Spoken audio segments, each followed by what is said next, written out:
রাসূল সাল্লাল্লাহু আলাইহি ওয়াসাল্লামকে জিজ্ঞেস করা হলো, কোন জিনিস মানুষকে বেশি জান্নাতে ঢুকাবে? বিষ্ণু বললেন, তাকওয়াল্লাহ ওয়া হুসনুল খুলুক।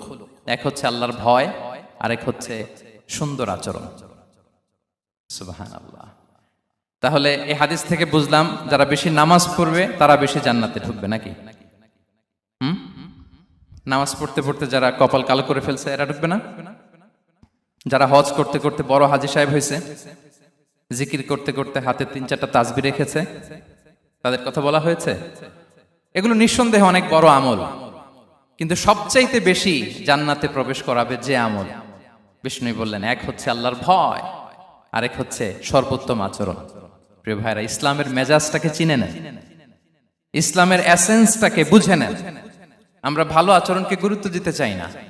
অনেক নামাজি লোক দেখবে নামাজ পড়তে পড়তে কপালে কালো দাগ ফেলে দিছে, বাসায় বউয়ের সাথে খারাপ আচরণ করে, খিটখিটে মেজাজের, প্রতিবেশীর সাথে শুধু ঝগড়া, কলিগদের সাথে ঝগড়া, মারামারি, দুঃসম্পর্ক, এরকম আছে না? নাই বলেন, আছে না? কিন্তু নামাজি, অনেক বড় হাজি, একদিনও কোরআন তেলাওয়াত মিস হয় না, তো এত ইবাদত করেও সে ইসলামের আসল এসেন্সটাকে ধরতে পারে নাই।